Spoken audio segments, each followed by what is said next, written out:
เปิดถ่ายทอดสดไปเรียบร้อยนะถึงสถานที่อยู่ตั้งบ้านในเตรียมตัวในสถานเนอว่าวันนี้วันพระนะเราจะได้สวดมนต์ไหว้พระพร้อมๆกันนะสถานที่อยู่ตั้งบ้านนะขอเฟซบุ๊กเด้งไปที่โทรศัพท์นะกว่าจะไปเตรียมตัวนะเตรียมหนังสือสวดมนต์นะก็ใจเวลาพอควรนะได้สักกำหนึ่งสักระยะหนึ่งเราก็จะพร้อมใจกันได้ป่าการสวดมนต์ในสถานหนึ่งโดยปกติเราก็เปิดไปที่หน้า7เหมือนเดิมนะสถานนะเปิดไปหน้าที่7แล้วจากนั้นเนี่ยก่อยบอกไปทีละนาทีละนานะส่วนสถานที่ฟังวิทยุประจำยังไม่ได้เชื่อมสัญญาณแต่เนิ่นรอถึง2 ทุ่มถึงจะได้เชื่อมสัญญาณเพราะว่าเวลาของพระอาจารย์อยู่ที่2 ทุ่มถึง4 ทุ่มดังนั้นสำหรับสถานที่ติดตามทาง Facebook Live หรือว่าถ่ายทอดสดผ่านFacebook เนี่ยก็จะหันได้ในสถานะ ก็เตรียมตัวเตรียมใจน้อมกายก็น้องว่าสำรวมกายสำรวมวาจาน้อมใจของเราถวายเป็นพุทธบูชาถือโอกาสได้น้อมปฏิบัติบูชาด้วยตัวของเราเองนะสถานะ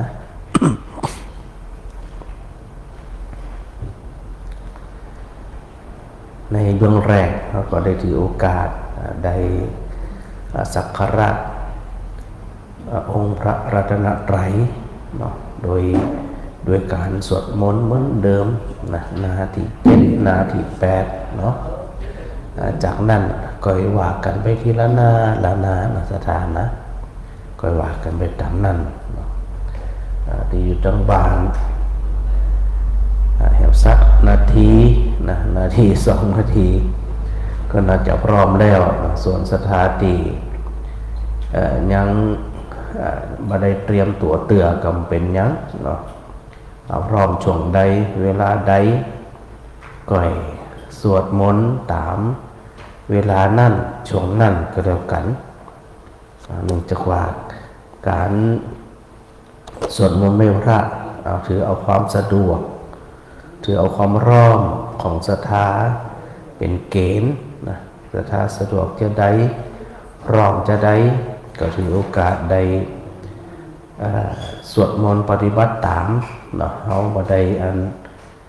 จะต้อง1 2 3นะก็ถือโอกาสได้ปฏิบัติ2 ตากะ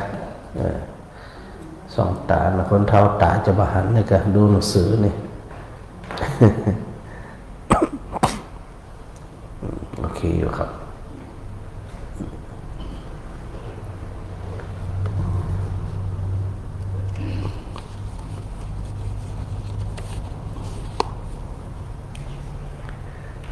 คิดว่าสถานะจะพร้อมแล้วเนาะ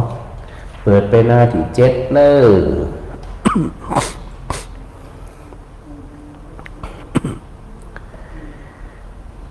โยโสภะคะวะอะระหังสัมมาสัมพุทโธพระผู้มีพระภาคเจ้านั้นพระองค์ใดเป็นพระอรหันต์ดับเพลิงกิเลสเพลิงทุกข์สิ้นเชิงตรัสรู้ชอบได้โดยพระองค์เองสวากขาตัวเยนะภะคะวะตาธัมโมพระธรรมเป็นธรรมอันพระผู้มีพระภาคเจ้าพระองค์ใดตรัสไว้ดีแล้วท สุปฏิปันโนยัสสะภะคะวะโตสาวกสังโฆพระสงฆ์สาวกของพระผู้มีพระภาคเจ้าพระองค์ใดปฏิบัติดีแล้วตามมายังพระควันตังสัทธัมมังสัสสังฆังอิเมหิสักการะหิยะถารังอารัวชยามะข้าพระเจ้าทั้งหลายขอบูชาอย่างยิ่งซึ่งพระผู้มีพระภาคเจ้านั้นพร้อมทั้งพระธรรมและพระสงฆ์ด้วยเครื่องสักการะทั้งหลายเหล่านี้อันยกขึ้นตามสมควรแล้วอย่างไรสาธุโลภันเตภะคะวาพุทโธปิข้าแต่พระองค์ผู้เจริญพระผู้มีพระภาคเจ้าแม้ปรินิพพานนานแล้วทรงสร้างคุณอันสำเร็จประโยชน์ไว้แก่ข้าพระเจ้าทั้งหลายปัจฉิมาชนะตานุกรรมปะมานาสาทรงมีพระหฤทัยอนุเคราะห์แก่ชุมชนผู้เกิดมาภายหลังอิเมสการะทุกขตะปันนาการะหัวเตียปฏิคานหาตุมีพระภาคเจ้าจงรับเครื่องสักการะอันเป็นบรรณาการของคนญาติทั้งหลายเหล่านี้อัมหากังทิคารตังหิตายะสุขายะเพื่อประโยชน์และความสุขแก่ข้าพเจ้าทั้งหลาย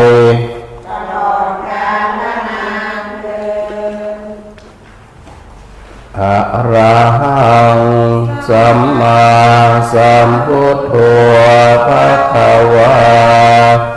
พระผู้มีพระภาคเจ้า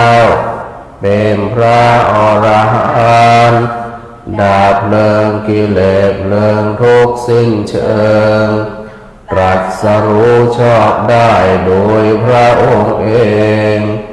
พุทธังภคะวันตังอภิวาเทมิ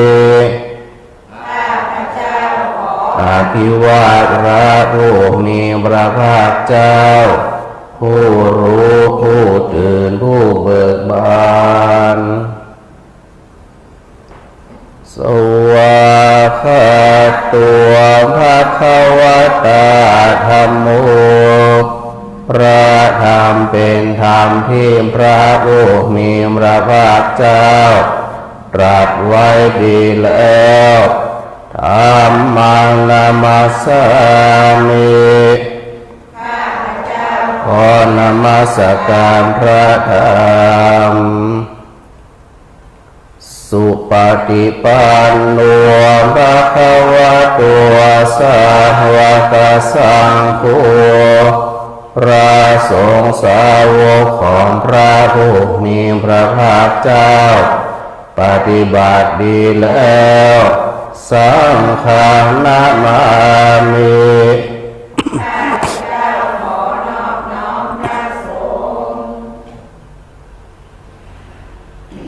นะโมตัสสะภะคะวะโตขอนอบน้อมแด่พระผู้มีพระภาคเจ้าพระองค์นั้น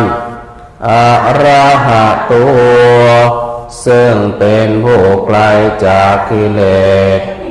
สัมมาสัมพุทธัสสะตรัสรู้ชอบได้โดยพระองค์เอง นะโมตัสสะภะคะวะโตมีพระภาคเจ้าพระองค์นั้นผู้ไกลจากกิเลสสัมมาสัมพุทธัสสะตรัสรู้ชอบได้โดยพระองค์เองนะโมตัสสะ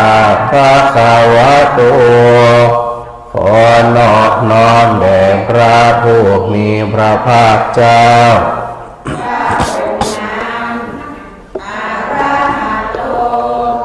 ซึ่งเป็นผู้ไกลจากกิเลสสัมมาสัมพุทธัสสะตรัสรู้ชอบได้โดยพระองค์เองฮะ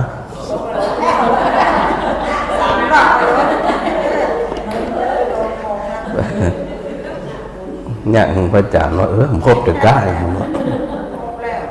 ครบแล้วนะตุลุงดงเหนือสถานเนี่ยอันในเบื้องแรกนะพระอาจารย์วันนี้ขอคันหน่อยหนึ่งแล้วก็ปิดมาก็คือเปิดเป็นน้ำ107ก่อนเดี๋ยวจะได้บอกว่าจะได้ถึงจะต้องสวดบทนี้ก่อนวันนี้107พระเทกรัตตคาถาเลย107ฮะมาเกิดไผเกิดมาเชื่อกะโอ้แฮปปี้เบิร์ธเดย์เดี๋ยวเราจะสวดไปทำน้องแฮปปี้เบิร์ธเดย์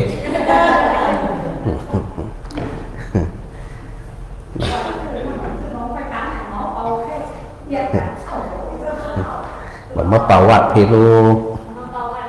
เนาะเอาเนื้อเดี๋ยวเขาจะอันพระจันทร์ป้าสวด107ก่อนเนาะแล้วก็แปลตัวเดี๋ยวก็ปิดไปตีธรรมวัดเย็นนะอติตังนานวาคมายานัปปฏิกังเขอนาคตังบุคคลไม่ควรตามคิดถึงสิ่งที่ล่วงไปแล้วด้วยอาลัยและไม่พึงพะวงถึงสิ่งที่ยังมาไม่ถึงยะคติตามปะหินามตังอัปปาตังจะอนาคตังอดีตก็ละไปแล้วสิ่งเป็นอนาคตก็ยังไม่มาปัจจุบันนันจะโยธรรมังตาตาวิปัสสติอาสังหิรังอาสังกุปังตาวิธามโนโพรหะเยผู้ใดเห็นธรรมอันเกิดขึ้นเฉพาะหน้าในที่นั้นอย่างแจ่มแจ้งไม่งอนแง่นคลอนแคลนเพราะทูลอาการเช่นนั้นไว้อาเชวะกิจมาตัปปังโกชัญญามรณังสุเวเป็นกิจที่ต้องทำวันนี้ใครจะรู้ความตายแม้พรุ่งนี้นะหิโนสังขารันเตนะมหาเสเนนะมัจจุนารอการผัดเพียรต่อมัจจุราชซึ่งมีเสนามากย่อมไม่มีสำหรับเราเอวังวิหาริมาตาติงอโหรัตตมาตานทิตังตาเวภาเทกรัตโตติสันโตอาจิขเตมุนิติผู้สงบย่อมกล่าวเรียกผู้มีความเพียรอยู่เช่นนั้นทั้งกลางวันกลางคืนว่าผู้เป็นอยู่แม้เพียงราตรีเดียวก็น่าชมที่พระอาจารย์นำตรงนี้มาเนี่ยนะ เป็นทำการวิจัยนะผลการวิจัยว่าจิตที่จะเป็นสมาธิได้เร็วที่สุดก็คือหลังจากที่สวดมนต์ไปประมาณบ่เกิน10 นาทีแล้วก็เจริญสมาธิเจริญสติได้ดีกว่าที่เฮาสวดมันเมินแล้วก็มานั่งสมาธิจิตมันฟุ้งเปิดหัวจิตมันล่าแต่ในช่วงแรกมันเหมือนกับเป็นการวอร์มเตรียมจิตนะว่าสวดมนต์แล้วเตรียมจิตมันกำลังตอมพอกำลังตอมได้ทีเนี่ยเปิดว่าอยู่ในช่วงถึง5-10 นาทีมันกำลังตอมพอมันกำลังตอมแล้วเป็นช่วงจังหวะที่เฮาเนี่ยสามารถทำสมาธิดีๆซึ่งตัวอานิสงส์ของตัวสมาธินั่นเนี่ยคนที่ทำตึงวัน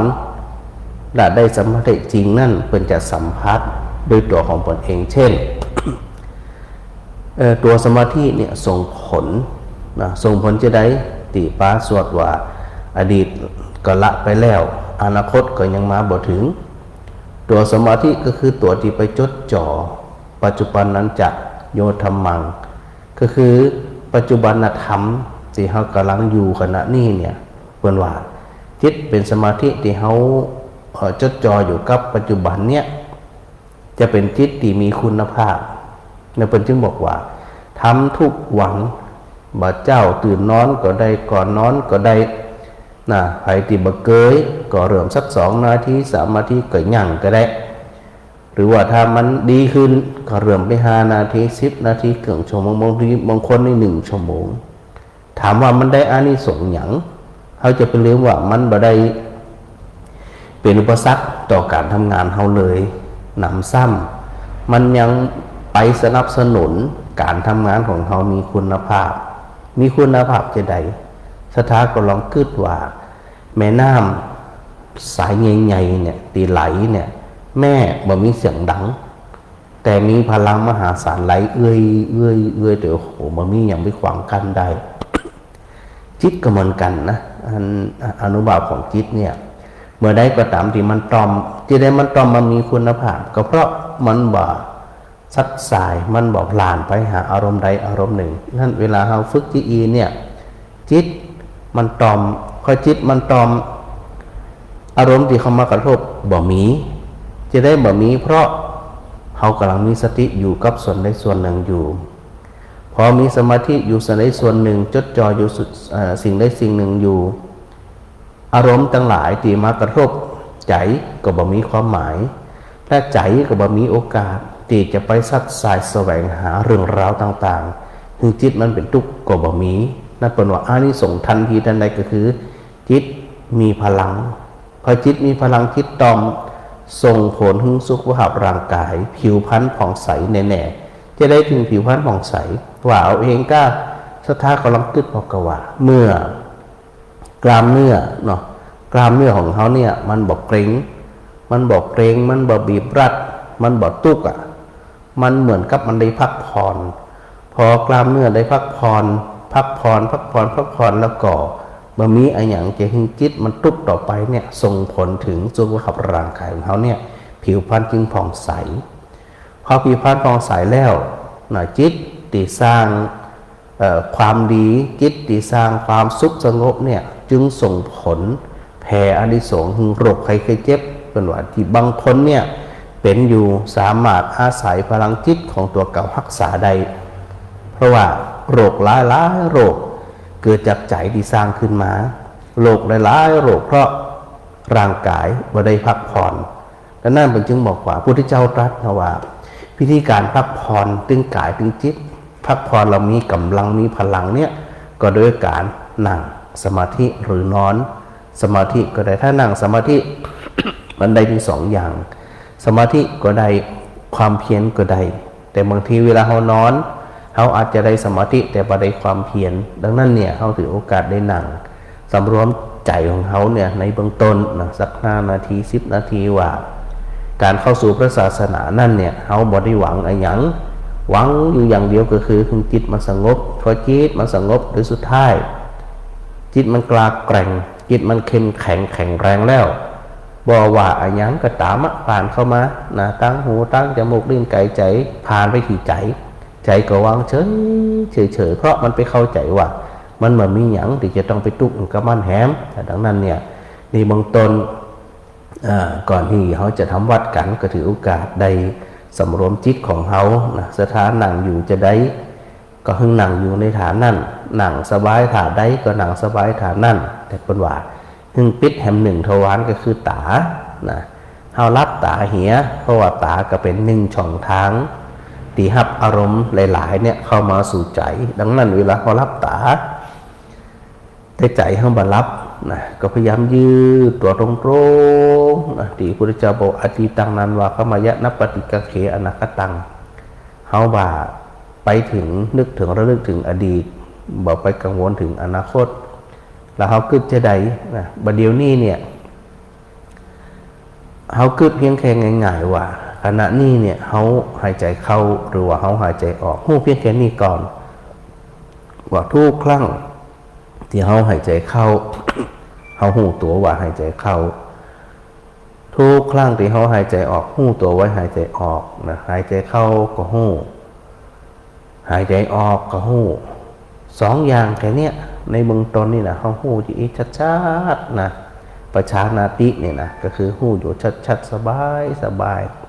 บะเร่งนะสถานะบะบีบขั้นบะบีบรัดบะเร่งรัดสักอย่างอ่ะเพราะมันแบบมีความจำเป็นอย่างที่จะต้องไปเร่งรัดเพียงแค่อาศัยตัวสมาธิก่อนเกิดตัวสติไปกำหนดเห็นสังเกตเห็นลมหายใจของเขาที่ห้องว่าปราณรัวอัสสาสะปัสสาสะหรืออานาปานสติ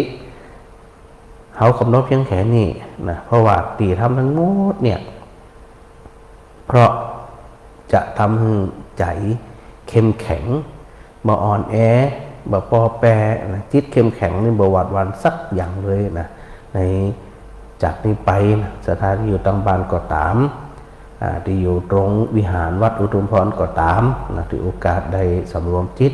ถือโอกาสได้สร้างอานิสงส์สร้างบุญบารมีให้กับตัวเก่าด้วยความตั้งอกตั้งใจเน้อ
ก็พอ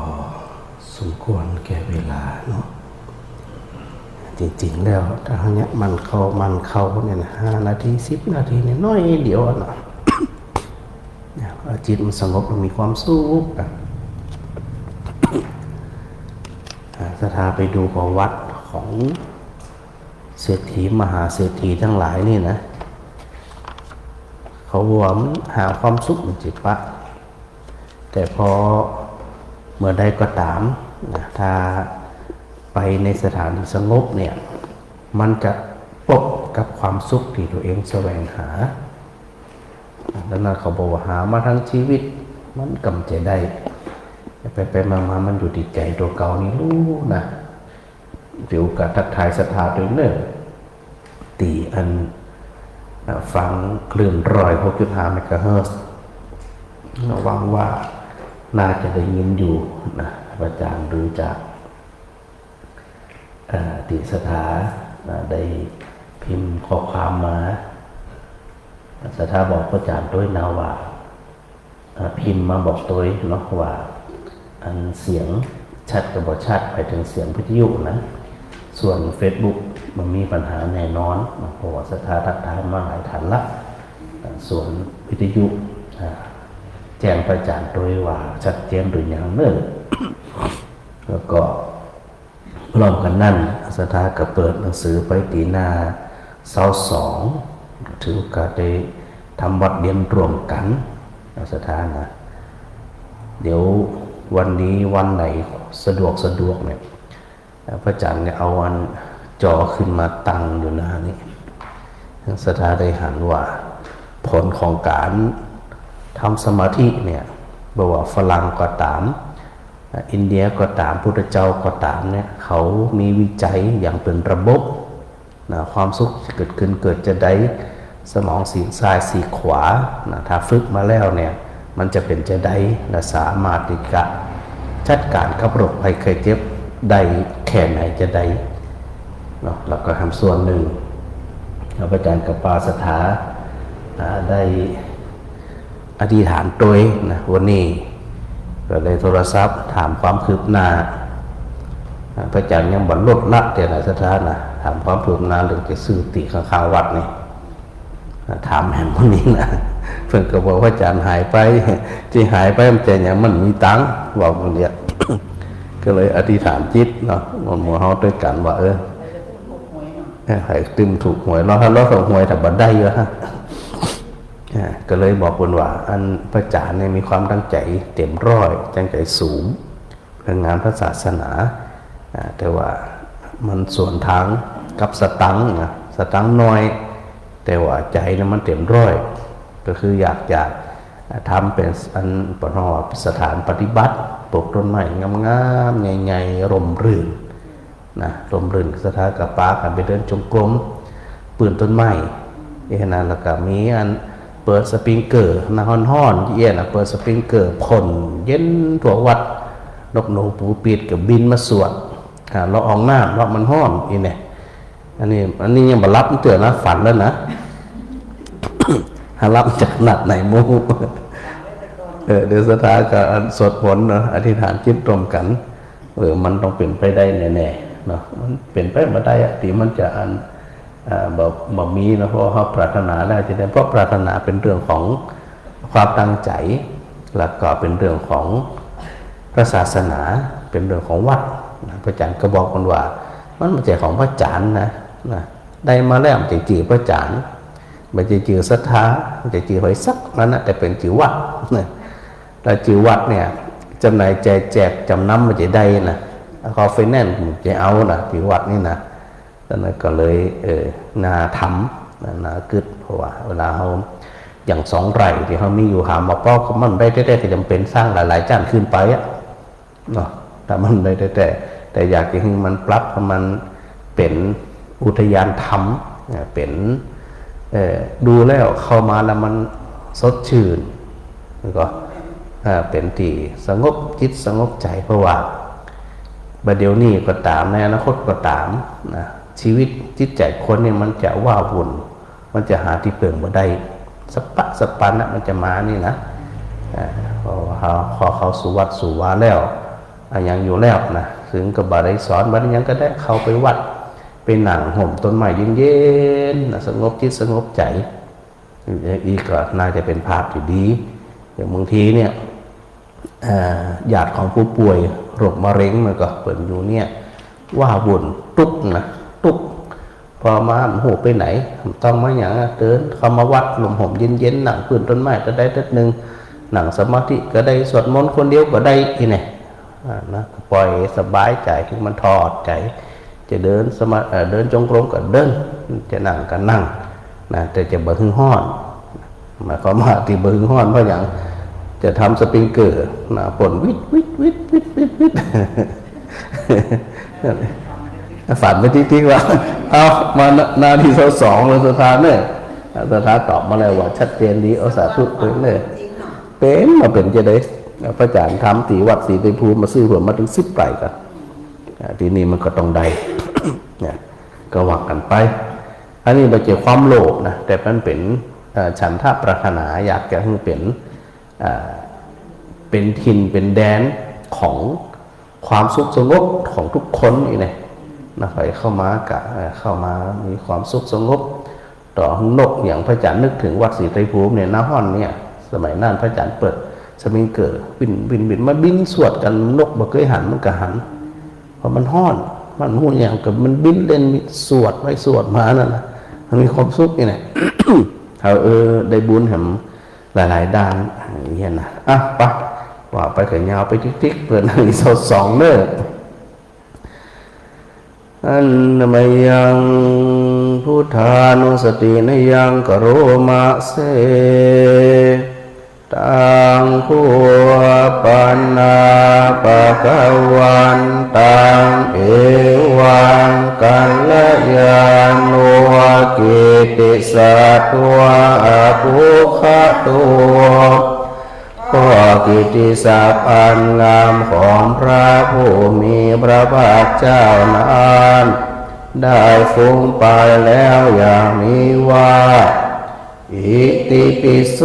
ภะคะวาเพราะเหตุอย่างนี้พระภาคเจ้านั้นอะระหังเป็นผู้ไกลจากกิเลสสัมมาสัมพุทโธเป็นผู้ตรัสรู้ชอบได้โดยพระองค์เองวิชาจารณะสัมปันโนเป็นผู้ถึงพร้อมด้วยวิชาและจารณะสุขโตเป็นผู้ไปแล้วด้วยดีโล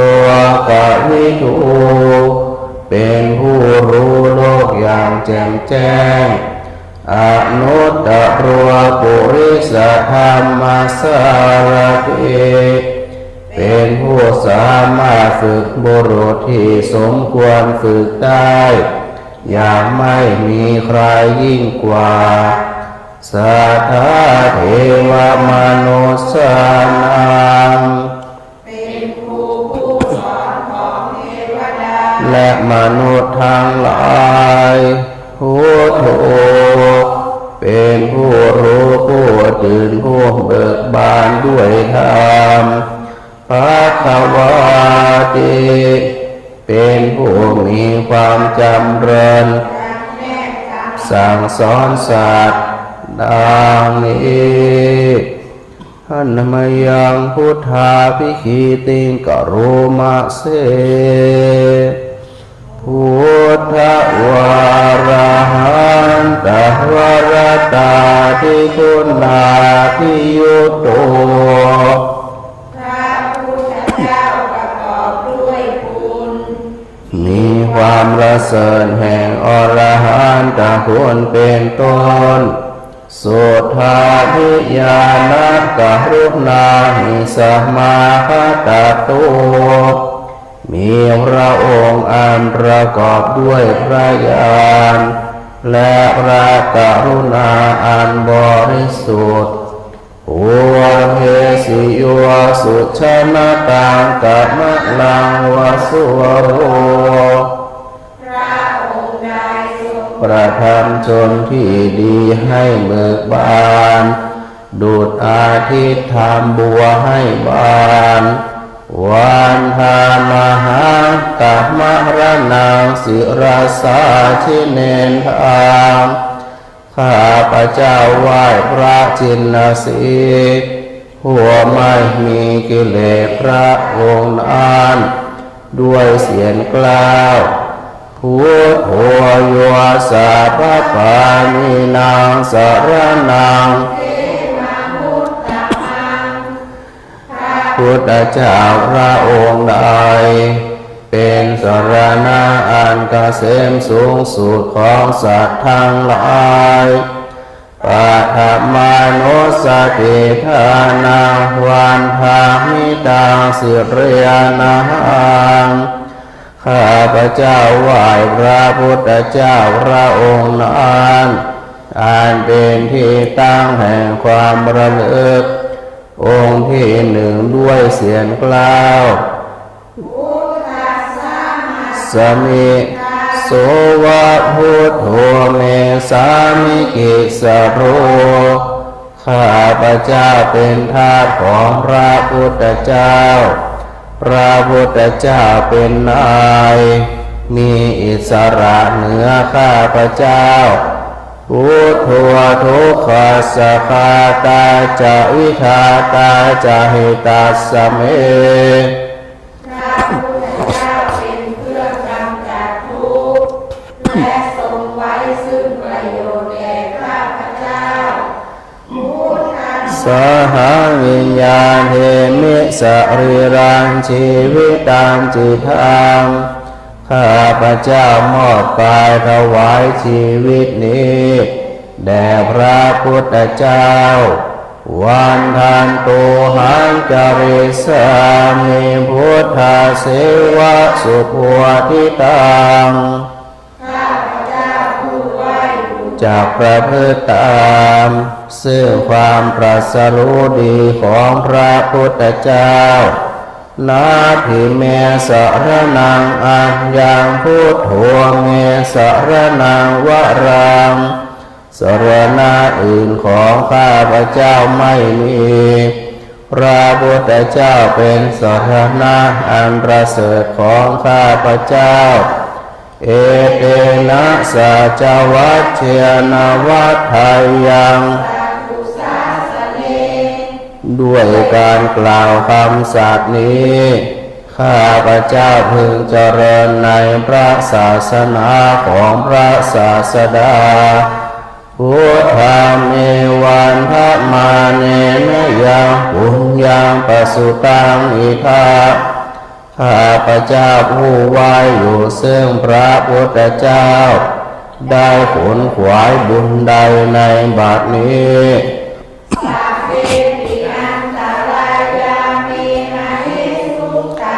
เตจะสาอันตรายทางปวงอย่าได้มีข้าพเจ้าเลยด้วยเหตุแห่งบุญนี้กายนะวาจายวะเจตสาวา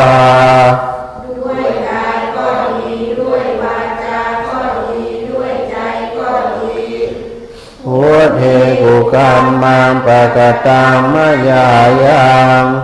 กรรมหน้าที่เตียนอันใดที่ข้าพเจ้ากระทำแล้วในพระพุทธเจ้าพุทโธปฏิคันหาตุอาชยันตังขอพระพุทธเจ้าจงงดซึ่งโทษล่วงเกินอันนานกาลันตะเรสังวริตุงวาพุทเทเพื่อการสำรวมระวังในพระพุทธเจ้าในการต่อไปอันมยังธรรมานุสตินยังกโรมะเสสวาคาตัวพระคาวตาธัมโมพระธรรมเป็นธรรมที่พระผู้มีพระภาคเจ้าได้ตรัสไว้ดีแล้วสันทิฏฐิโกเป็นสิ่งที่ผู้ศึกษาและปฏิบัติพึงเห็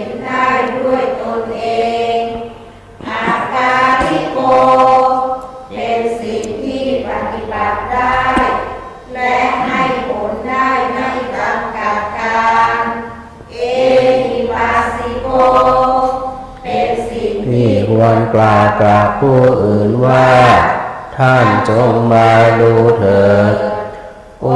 ปะนายิโกเป็นสิ่งที่ควรน้อมเข้ามาใส่ตัวเวทิตาภัวเวญโยเหเตเป็นสิ่งที่ผู้รู้ก็รู้ได้เฉพาะตนดังนี้หันมยังธรรมาภิคีติงกโรมาเสสวากขาตตาภิกขุนะโยขวาเสนาไสโยพระธรรมเป็นสิ่งที่ประเสริฐเพราะประกอบด้วยคุณคือความที่พระผู้มีพระภาคเจ้าตรัสไว้ดีแล้วเป็นต้นโยมัคคะปะปะปะริยติวิโมกขเพทุเป็นธรรมอันจักแน่เป็นมรรคผลปริยัติและนิพพานธรรมโมกุโลกปัตตนาเดชธาริธาริเป็นธรรมทรงไว้ซึ่งผู้ทรงธรรมไปสู่โลกที่ชั่ววันทามหาตมหารังวรธรรมเมตตังข้าพเจ้าไหว้พระธรรมอันประเสริฐนั้นอันเป็นเครื่องขจัดเสียซึ่งความมืดธรรมโอโยสัพพปานินางสรนังเขมโมตตมังพระธรรมใดเป็นสรณะอันเกษมสูงสุดของสัตว์ทั้งหลายทุติยานุสติทานาวันทานิตังสิริยนังข้าพเจ้าไหว้พระธรรมนั้นอันเป็นที่ตั้งแห่งความระลึกองค์ที่สองด้วยเสียงกล้าว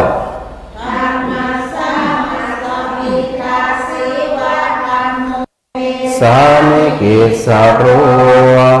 ข้าพเจ้าเป็นทาสของพระธรรมพระธรรมเป็นนาย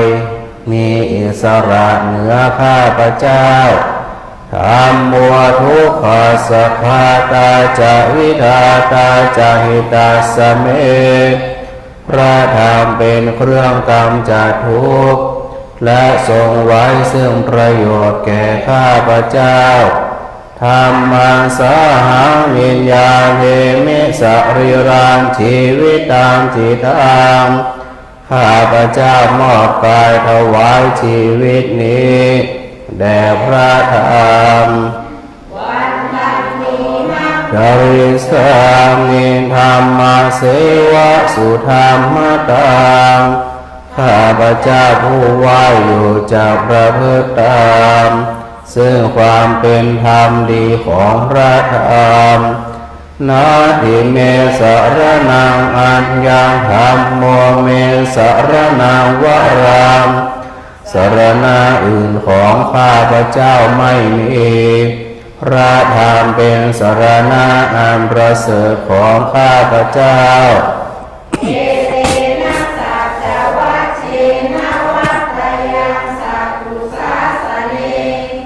ด้วยการกล่าวคำสัตย์นี้ข้าพเจ้าพึงเจริญในพระศาสนาของพระศาสดาธรรมาเมวันธรรมาเนนะยังปุญญังปสุตังอิทัปข้าพเจ้าผู้ไหว้อยู่ซึ่งพระธรรมได้ขนขวายบุญใดในบัดนี้สัพเพปิอันตรายาเมมเหสุตัสสะเตจะสาอันตรายทั้งปวงอย่าได้มีแก่ข้าพเจ้าด้วยเดชแห่งบุญนั้นกายนะวาจายวะเจตสาวาด้วยกายก็ดีด้วยวาจาก็ดีด้วยใจก็ดีธรรมเมกุกรรมังปะกตังมยายังก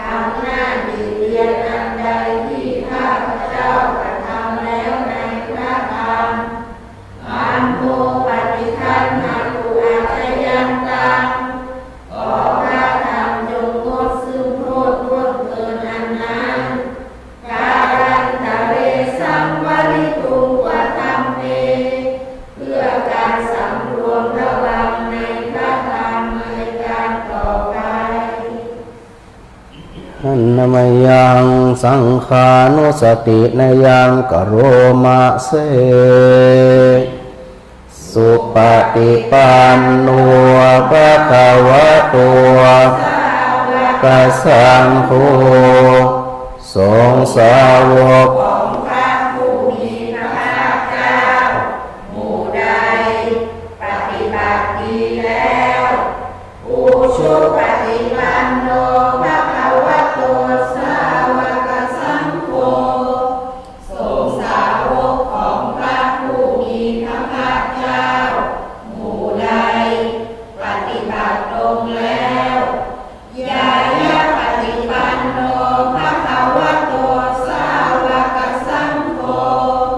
สงฆ์สาวกของพระผู้มีพระภาคเจ้าหมู่ใดปฏิบัติเพื่อรู้ธรรมเป็นเครื่องออกจากทุกข์แล้วสามีจิปฏิปันโนภะคะวะโตสาวกสังโฆสงฆ์สาวกของพระผู้มีพระภาคเจ้าหมู่ใดปฏิบัติสมควรแล้วยามิกังได้แก่บุคคลเหล่านี้คือจัตตาริปุริสายุคานิอัตถาปุริสาบุคลาผู้แห่งบุรุษสี่ผู้นับเรียงตัวบุรุษได้8บุรุษเอสะภะคะวะโตสาวกสังโฆนั่นแหละสงฆ์สาวกของพระผู้มีพระภาคเจ้าอาหุนายโยเป็นสมควรแก่สักการะที่เขานำมาบูชาปาหุนายโยเป็นสมควรแก่สักการะที่เขาจัดไว้ต้อนรับทักขินายโยเป็นผู้ควรรับทักษิณาทานอัญชลีการณิโยเป็นผู้ที่บุคคลทั่วไปควรทำอัญชลีอนุตตรังปุญญติตังโลกัสสาติเป็นเนื้อนาบุญของโลกไม่มีนาบุญอื่นยิ่งกว่าดังนี้หันนมยังสังฆาภิคิติงกโรมะเสสัทธรรมชัวสุปฏิปัตติคุณาทิยุตโตพระสงฆ์ที่เกิดโดยพระสัทธรรมประกอบด้วยคุณมีความประพฤติดีเป็นต้นโยธาภิโนอริยบุคคลสังฆเสโทเป็นหมู่แห่งพระอริยบุคคลอันประเสริฐและจำพวกศีลาธิธรรมะปวาราสัจจาย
ใดในบัดนี้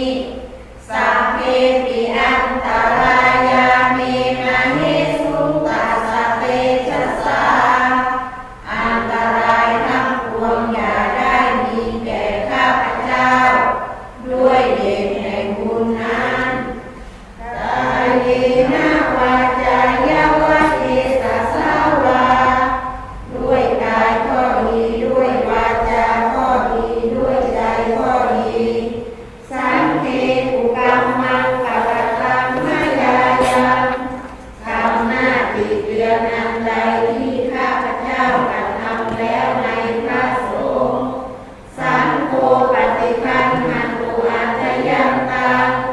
ขอพระสงฆ์จงงดซึ่งโทษล่วงเกินอันนั้นการันตะเลสังวริตุงวัสสังเทเพื่อการสำรวมระวังในพระสงฆ์ในการต่อไป เปิดหนังสือไปหน้า100 หน้า100ธรรมะปังสนัตปาฐะบไดปาสถาสวดสร้างเตือแต่ว่าคำสอนเกี่ยวกับพระเจ้าได้ตรัสไว้เฮาประพฤติปฏิบัติตามนี้ความสุขแน่ๆนะสถานนะพร้อมกันเน้อเอวังสวากขาตัวภะคะวะเข้าใหม่เอวังสวากขาตัวภิกขเวมยาธัมโมดูก่อนภิกษุทั้งหลายธรรมเป็นธรรมอันเรากล่าวดีแล้วอย่างนี้อุตตาโนเป็นธรรมอันทำให้เป็นดุจของความที่หงายแล้ววิวัตโตเป็นธรรมอันทำให้เป็นดุจของปิดที่เปิดแล้วปากาสิโนเป็นธรรมอันเราตถาคตประกาศก้องแล้วโกติโกเป็นธรรมมีส่วนขี้ริ้วอันเราตถาคตเฉือนออกหมดสิ้นแล้วเอวังสวากขาเตโภภิกขเวมยาธัมเมดูก่อนภิกษุทั้งหลายเมื่อธรรมนี้เป็นธรรมอันเรากล่าวดีแล้วอย่างนี้อะลังเมวะย่อมเป็นการสมควรแล้วนั่นเทียวสัทธาปาภาชิเตนะกุลาปุเตนะวิทยังอาราธิตุงผู้บวชแล้วด้วยศรัทธาจะพึงปรารภการกระทำความเพียรกามังตะโจจะนะหารุจะอาทิจะอาวสิสตุด้วยการอธิษฐานว่าแม้หนังเอ็นกระดูกเท่านั้นจะเหลืออยู่สรีเรอุปสุสตุมังสะโลหิตังในสรีระนี้จะเหือดแห้งไปก็ตามทียานตังปุริสาธาเมวะปุริสาวิริเยนะปุริสาปารักกเมนะปัตตาภามประโยชน์ใดอันบุคคลจะพึงรู้ถึงได้ด้วยกำลังด้วยความเพียรความบากบานของบุรุษนาตังอาปาปุนิตวาปุริสัสสะวิริยาสะสันธานังภวิสติติรู้ประโยชน์นั้นแล้วจักหยุดความเพียรของบุรุษนั้นเสียเป็นไม่มีดังนี้ทุกขังภิกขเวกุสิโตวิหารติดูก่อนภิกษุทั้งหลายคลาน ย่อมอยู่เป็นทุกข์โวกินโนปะปะกะอากุสเลหิธรรมเอหิระคนอยู่ด้วยอกุศลธรรมอันลามกทั้งหลายด้วยมหันตัญจะสัทธัตถังปริหาเปติย่อมทำประโยชน์อันใหญ่หลวงของตนให้เสื่อมด้วย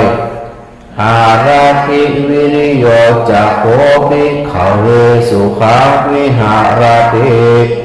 ดูก่อนภิกษุทั้งหลายบุคคลผู้มีความเพียรอันปราโลภแล้วย่อมอยู่เป็นสุขปะวิวิโตปาปะเคหิอากุสเลหิธรรมเมหิสงัดแล้วจากอกุศลธรรมอันลามกทั้งหลายด้วยปริปุเรติย่อมทำประโยชน์อันใหญ่หลวงของตนให้บริบูรณ์ด้วยนาภิกขเวหิเนนะอาคัสสะปาติโหติดูก่อนภิกษุทั้งหลายการบรรลุธรรมอันเลิศด้วยการกระทำอันเลวย่อมมีไม่ได้เลยอาเทนะจะโคอาคัสสะปาติโหติแต่การบรรลุความเพียรด้วยการกระทำอันเลิศย่อมมีได้แลมันทปายะนิทางภิกขเวรัมมจาริยังดูก่อนภิกษุทั้งหลาย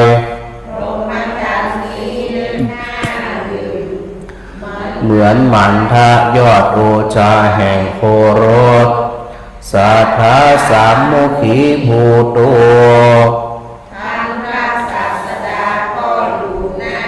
เฉพาะหน้านี้แล้วตาสมาธิหาภิกขเววิริยังอาราปทาดูก่อนภิกษุทั้งหลายเพราะฉะนั้นเธอทั้งหลายจงปรารภความเพียรเถิดอาปาตัสสะปาติยาอันยังไม่บรรลุอนาทิคตัสสะอธิคมายาเพื่อการถึงทัพซึ่งธรรมอันยังไม่ถึงทัพอาสัจฉิกตัสสะสัจฉิกิริยายาเพื่อการทำให้แจ้งซึ่งธรรมอันยังไม่ได้ทำให้แจ้งเอวังโนอายังอัมหากังปัปพัชชาเมื่อเป็นอย่างนี้บรรพชานีของเราทั้งหลายอัตคตาวัญญาภวิสสติจะเป็นบรรพชาไม่ต่ำทรามจะไม่เป็นหมันเปล่าสัพพลาสัอุทรยาแต่จะเป็นบรรพชาที่มีผลเป็นบรรพชาที่มีกำไรจามาจีวรปินดาปาตะเสนาสนะกิลานาปัตเภสัชปริคารังพวกเราทั้งหลายบริโภคจีวรบิณฑบาตเสนาสนะและเภสัชของชนทั้งหลายเหล่าใดเตสังเตการาอามเหสุการกระทำนั้นของชนทั้งหลายเหล่านั้นในเราทั้งหลายมหาภาลาภวิสติมหานิสังสติกระทำมีผลใหญ่มีอานิสงส์ใหญ่ดังนี้เอวังหิโวภิกขเวสิกิตาภามดูก่อนภิกษุทั้งหลาย เธอทั้งหลายพึงทำความสำเนียกอย่างนี้แลอาตาทังวาหิภิกขเวสัมปัสสะมาเนนะดูก่อนภิกษุทั้งหลายเมื่อบุคคลมองเห็นอยู่ซึ่งประโยชน์แห่งตนก็ตามอะละเมวะอัปปมาเทนะสัมปะเทตุงนั่นเที่ยวเพื่อยังประโยชน์แห่งตนให้ถึงพร้อมด้วยความไม่ประมาทปารัตถังวาหิภิกขเวสัมปัสสะมาเนนะดูก่อนภิกษุทั้งหลายเมื่อบุคคลมองเห็นอยู่ซึ่งประโยชน์แห่งชนเหล่าอื่นอะละเมวะอัปปมาเทนะสัมปะเทตุงก็ควรแล้วนั่นเทียวเพื่อยังประโยชน์แห่งชนให้ถึงพร้อม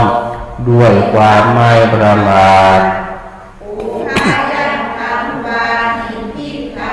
สัมปัสสะมาเนนะดูก่อนภิกษุทั้งหลายหรือว่าเมื่อบุคคลมองเห็นอยู่ซึ่งประโยชน์ของตามอะละเมวะอัปปมาเทนะสัมปะเทตุงก็ควรแล้วนั่นเทียวเพื่อยังประโยชน์ของทั้งสองฝ่ายนั้นให้ถึงพร้อมด้วยความไม่ประมาทอิติดังนี้แลอุปนิยติโลเกโลกคือหมู่สัตว์อัญชราต้อนไปแล้วต้อนไปอยู่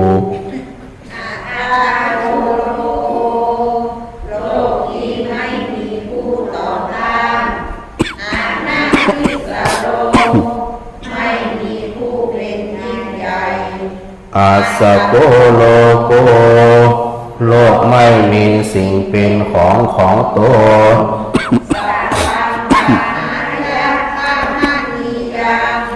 จำต้องละทิ้งสิ่งทั้งสิ้นแล้วต้องไปอุโนโลโกโลกยังพร้อมอยู่อาติโตเป็นงูยังไม่อิ่มไม่เบื่อตัณหาหาโสจะต้องเป็นธาตุแห่งตัณหาอิติด้วยประการฉะนี้สวดไปแล้วศรัทธาจะถามอย่างของนี่คล่องใจอย่างของสวดไปแล้วบอกเข้าใจคล่องใจเนี่ย เปิดโอกาสคุณถามคนละบ่เกิน1 ชั่วโมง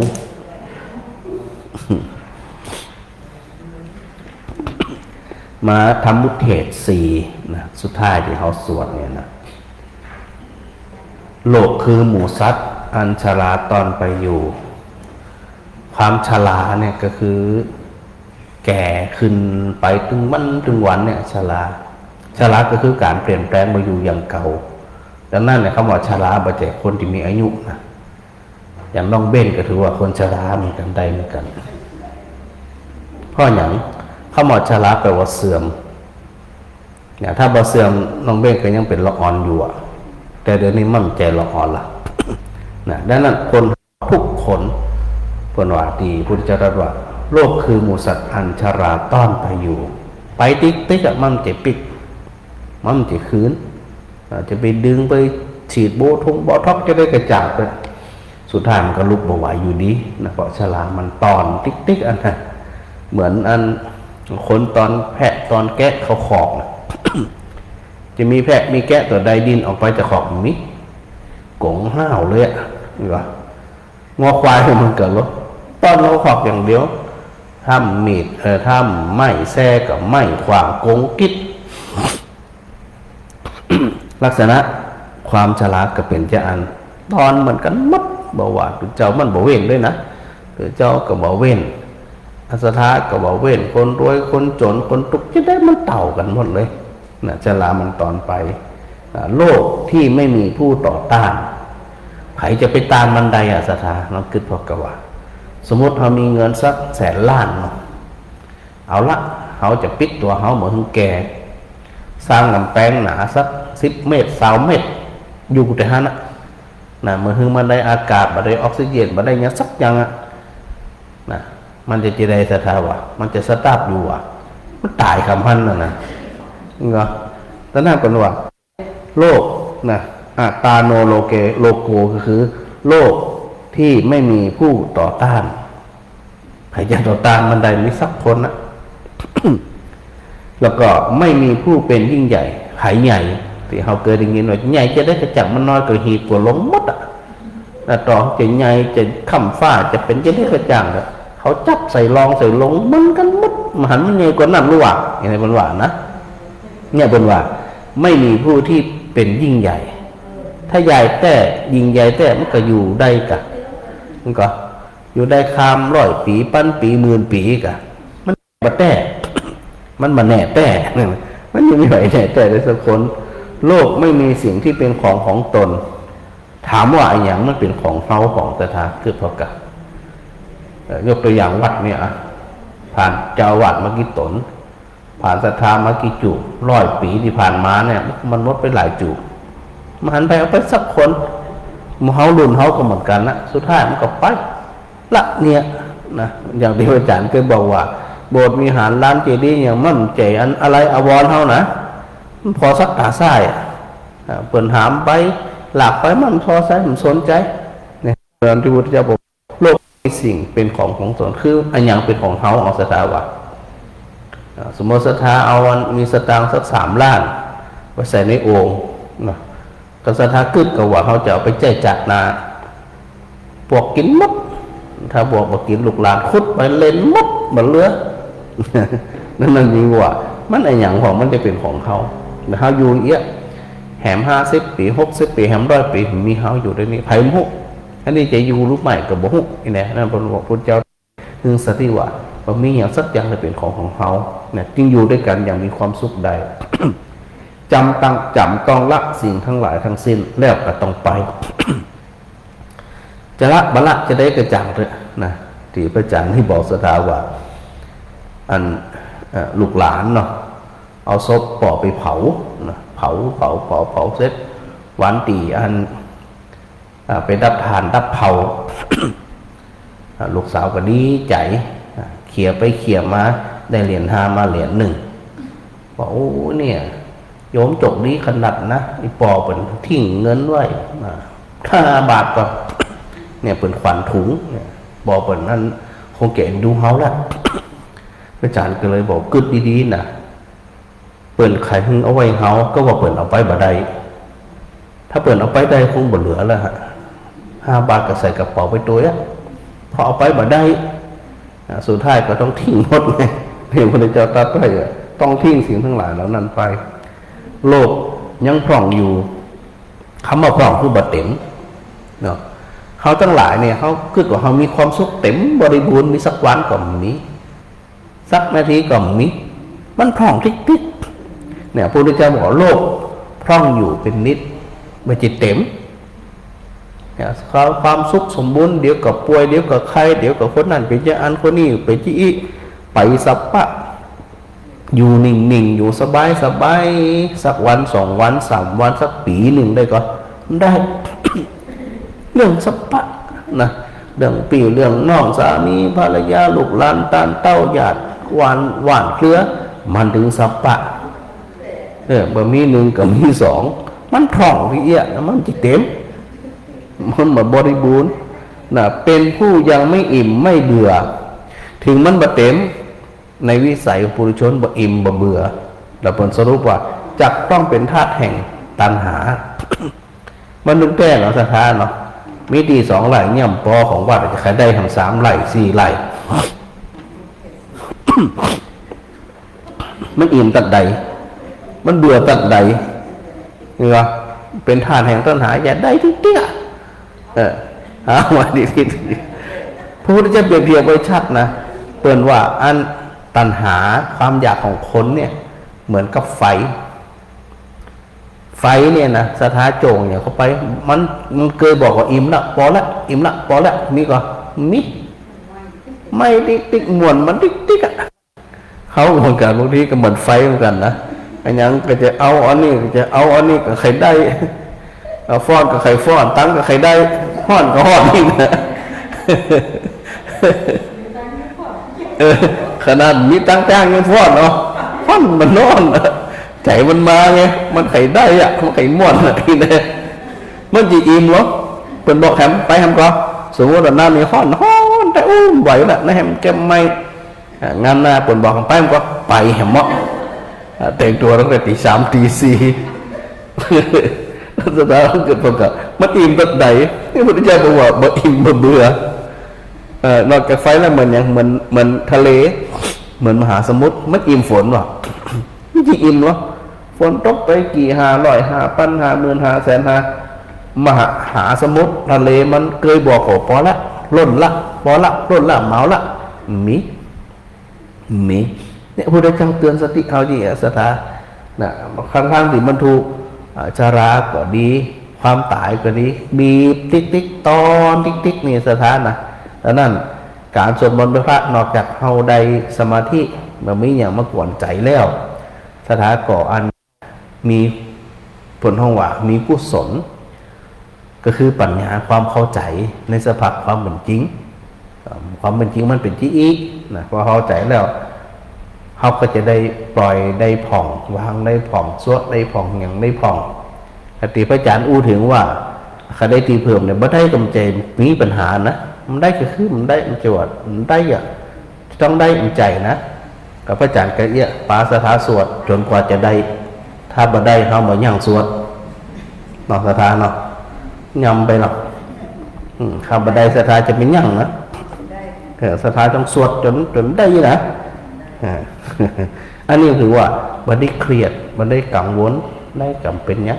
ได้ก็ได้ทำประโยชน์ได้หลายกว่าถ้าบันได้เป็นอย่างวะเขากะบนหัวมีความสันโดษพัฒนาตามที่เขามีอยู่เขาทำอยู่แล้วเขามีความสุขไงแต่ว่านอนบัดรับเนี่ยจะได้กึดนอนกายหน้าผากวันขำคืนหุ่งเนี่ยจะได้มิถึงเวลารับนะถึงเวลาวางแผนวางถึงเวลาคิดถึงเวลาทำแต่ถึงเวลารับสวะเลยมาเอาสักอย่างได้กระจังเลยมันผูกจะตื่นก็ตื่นหูอีแหละแต่แล้วนั้นก็เลยปรับชีวิตของเขาเนี่ยมีความสุขเยอะนะดังนั้นก็เดี๋ยวก่อนเขาท่านทั้งหลายได้แผ่เมตตาเนาะหน้าอย่างกันได้ก่อนฮะกำเมืองนะ35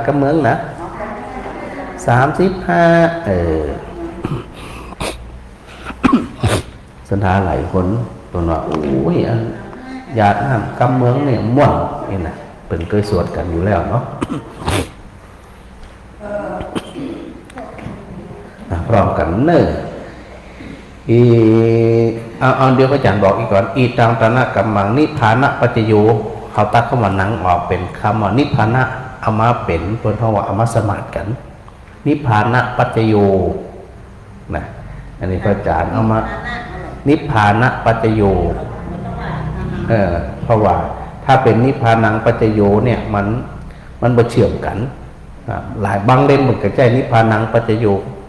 หลายเล่มเหมือนกับใจคำว่านิพพานะปัจจโยเอาเป็นนิพพานะน่าจะคล้องจองปากกว่าเนาะ อิตังตานากัมมังนิพพานะปัจจโยโหตุโนนิจังอิตังศีลาโหตุโนนิจังอิตังภาวนากัมมังนิพพานะโตโนนิจังยังกินจิกุสลกาตาพังกัมมังสาเพหิกาเตหิกาตังปุญญาโนสุนันตุโคนตุเยเทวาอาสามิงฐาเนอาทิคาตาส ะดาหูตุสัพพสัตตานังสุขีอัตตานังปาริหารันตุมาตาปิตาโหนตุตุกัปปะมนจันตุสัพเพยาติกาสุขิตากัปปะมนจันตุสัพเพอะยาติกาสุขิตาโหนตุตุขาปิสาสะเพยัคขาสะเพเปตาสุขิตาตุขาปะมนจันตุสัพเพนาคาตาจันตุสัพเพเทวาสุขิตาโหนตุตุขาปะมนจันตุสัพเพเจ้าดิโยปัจจัย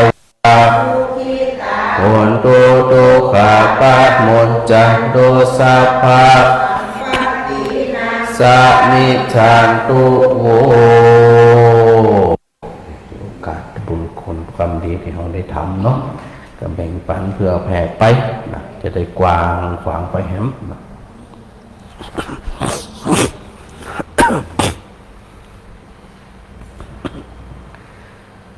เดี๋ยวสถานที่ฟังอยู่ต้องบางพระอาจารย์ก็จะลื่นวันเดิมในสถานนะวันนี้นะ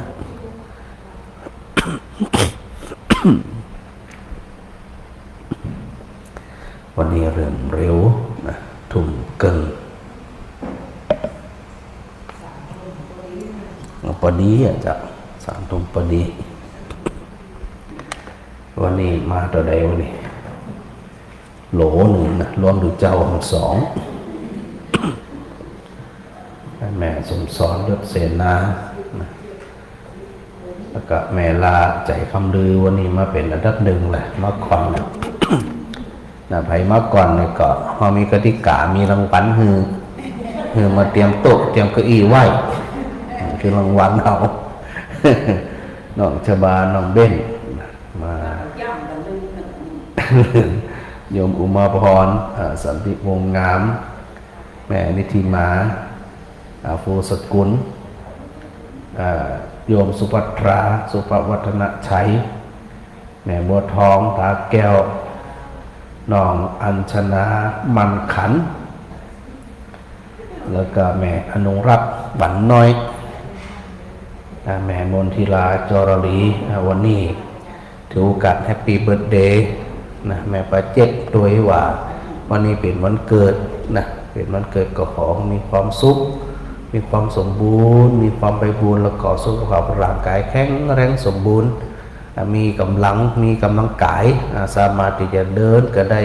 นั่งรถก็ได้มาส่งเข้าถึงเจ้ามันมีกำลังแข็งแรงนะดังนั้นเนี่ยก็ปรารถนาสิ่งใดก็สมความมุ่งมั่นปรารถนาทุกคนทุกท่านด้วยเน้อตั้งใจครับป้อนนะอายุโทบลโททีโรวันนะโทปฏิภาณโทสุขสัทธาตาเมธาวิสุขังโสอธิกัจจติอายุทัตตัวพลังวันนังสุขันจะปฏิภาณโททีขยุยัสสวะโหติยัตถยทูปปจติติภวตุสัพพมังคลังรักขันุสัพพเทวตาสัพพพุทธานุภาเวนะสัพพธรรมานุภาเวนะสัพพสังฆานุภาเวนะสัทธาสุธีภะวันตุเตไหวพระพร้อมกันเด้ออะระหังสัมมาสัมพุทโธภะคะวาพุทธังภะคะวันตังอภิวาเทมิสวากขาโตภะคะวะตาธัมโมธัมมังนัมมัสสามิสุปฏิปันโนภะคะวะโตสาวกสังโฆสังฆังนามิเดินทางกลับบ้านโดยสวัสดิภาพ อย่าก่อยไปใจเย็นๆนะบ่เหตุบ่ฝังเนอะคำถนนจะได้ก็ดูสายดูขวาดีๆนะไม่ต้องฟังใจเย็นๆนะ